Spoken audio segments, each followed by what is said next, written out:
আসসালামু আলাইকুম সবাইকে। আশা করি সবাই ভালো আছেন। আজ আপনাদের নিয়ে এসেছি আমার ছোট্ট খামারে। অনেকেই শুধু খামারের পশু পাখি দেখেন, কিন্তু একটি সফল খামারের সবচেয়ে গুরুত্বপূর্ণ বিষয় হলো পরিষ্কার পরিচ্ছন্নতা। আমি প্রতিদিন খাঁচা পরিষ্কার করি, পুরনো খাবার সরিয়ে ফেলি এবং সবসময় পরিষ্কার পানি দেওয়ার চেষ্টা করি। কারণ অপরিষ্কার পরিবেশ খরগোশ বা অন্য প্রাণীরা খুবই সহজেই অসুস্থ হয়ে যেতে পারে। তাই নিয়মিত পরিষ্কার রাখা শুধু সৌন্দর্যের জন্য নয়, তাদের সুস্থ ও নিরাপদ রাখার জন্যও খুবই জরুরি। খামারের মেঝে, খাবারের পাত্র এবং পানির পাত্র নিয়মিত ধুয়ে পরিষ্কার করা হয়। পাশাপাশি ময়লা আবর্জনা দ্রুত সরিয়ে ফেললে দুর্গন্ধ কমে এবং মাছি মশার উপদ্রব অনেকটাই কমে যায়। আমি বিশ্বাস করি একটি পরিষ্কার পরিচ্ছন্নতা মানেই সুস্থ প্রাণী, আর সুস্থ প্রাণী মানেই ভালো উৎপাদন ও ভালো ফলাফল।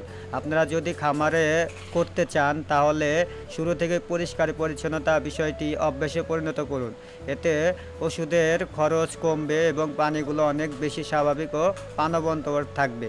ভিডিওটি যদি আপনাদের ভালো লাগে তাহলে অবশ্যই একটি লাইক করবেন, আপনার মতামত কমেন্টে জানাবেন এবং এমন আরও খামারের ভিডিও দেখতে আমাদের পেজ ও ইউটিউব চ্যানেলটি ফলো এবং সাবস্ক্রাইব করতে ভুলবেন না। আল্লাহ হাফেজ, সবাই ভালো থাকবেন।